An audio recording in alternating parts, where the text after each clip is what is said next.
تمہارے جیسے عارف باللہ، پیر طریقت، رہبر شریعت بدبخت جیسے تم لوگ آ جاؤ گے تو پھر آپ کو، اور بادشاہوں کے پاس آدمی جب جاتا ملا اس طرح ذلیل ہوتا ہے۔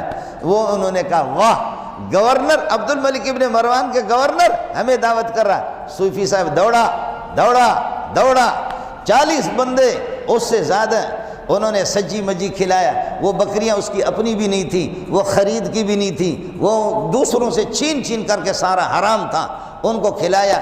جب صوفیوں نے، جب مولوی سجی کھائے اور جب صوفی صاحب تبلیغی صاحب جب سجی کھائے، اس کو اور کیا چاہیے؟ اور اس کو جب گورنر بلائے، وہ بھی حجاج ابن یوسف، تو اس کو اور چاہیے کیا؟ واہ واہ، دبا کر کے گیٹ پہ کھڑا ہو گیا، سب سے ہاتھ ملایا، مصافحہ کیا، اندر بھیجا، تشریف لائیں، تشریف لے جائیں، آپ کی شان کے مطابق دعوت تو نہیں ہوئی ہے، لیکن یہ کہ جو ہم غریبوں سے بن پایا وہ کر لیا، جاؤ۔ سب نے آ کر کے کھا لیا۔ کھا کر کے اس کے بعد جب واپس گیٹ پہ کھڑا ہو گیا، ہاتھ اس سے ملا رہے، اب واپس جا رہے ہیں۔ جب سب کو رخصت کیا تو اس کے بعد پھر ناچنے لگے، کہنے لگے کھٹیا کھیر سا ہو جمالو،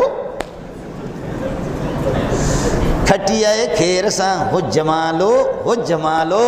لوگوں نے کہا حجاج خیر تو ہے، کہنے لگے بس ان سے خطرہ تھا، ان سے خطرہ تھا، ان سے خطرہ تھا، اور ان الو کے پٹوں کو ایسا حرام کھلایا میں نے کہ اب جو چاہوں گا جو میں چاہوں گا وہی ہوگا، ملا کا کام نہیں ہوگا۔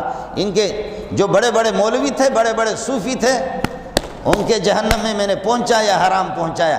حرام خور جتنا بھی بد دعا کرے یا دعا کرے، اس کی دعا نہیں لگے گی۔ میرے نبی نے فرمایا ماکلہ حرام وملبسہ حرام فانا یستجاب لہ، جس کا کھانا پینا حرام ہو وہ کچھ بھی کرے، گریہ وزاری کرے، اس کی دعا قبول نہیں ہوگی۔ ساتھ ہی اہتمام کرے رمضان میں، کسی کو افطار کرائیں تو حرام مال سے، اور خود افطار کرے، سحری کا کھانا تناول فرمائے، حرام نہیں حلال سے اس کا اہتمام کرے۔ حرام کسی کو یہ ہے کہ نہ کھلائے۔ بس انہوں نے کہا کہ یہ ہو گیا۔ آخر حجاج گاجر مولی کی طرح ان کو ذبح کرتے رہے، لیکن کسی صوفی کے بددعا نہیں لگی۔ ایک جو دعوت پہ نہیں گیا تھا، سب کو سبحان اللہ، جو ایک دعوت پہ نہیں گیا تھا، ایک دعوت پہ نہیں گیا تھا، پتہ چل گیا کہ یہ ان کی دعوت پہ نہیں آیا، یہ اس کو مانتا بھی نہیں ہے۔ وہ میں آپ کو نام بتاتا ہوں، ہمارے ہاں جب ان کا نام آتا ہے نا، ہم کتابیں پڑھتے ہیں، پڑھاتے ہیں۔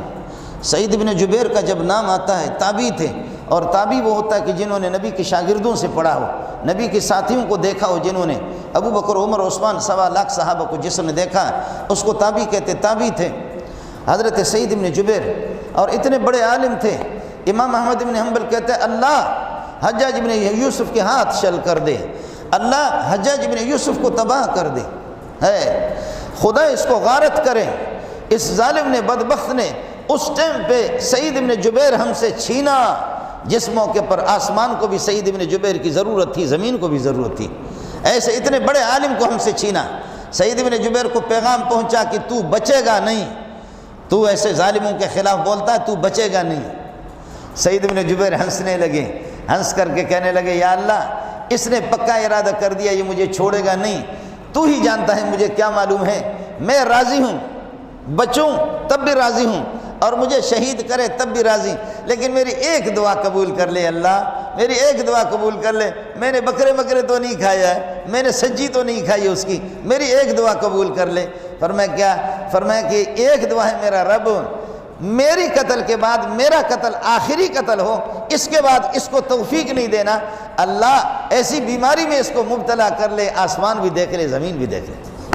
ہے سعید بن جبیر کو جب شہید کیا تو گلے میں اس کو کینسر لگا، کیڑا آ گیا، اور پھر یہ کہ کیمیکل میں، مرچ میں دھاگا لگا کر کے اندر ڈالتے تھے، اور وہ کتے کی طرح سے اس کی آنکھیں نکلی ہوئی۔ اس دنیا سے اس قتل کے بعد کوئی قتل نہیں کر سکے۔ یہ حلال خور اور وہ حرام خور، ساتھی اس کا اہتمام کریں، ساتھی اس کا اہتمام کریں، کوشش کر لے، قرض بھی لے کسی سے۔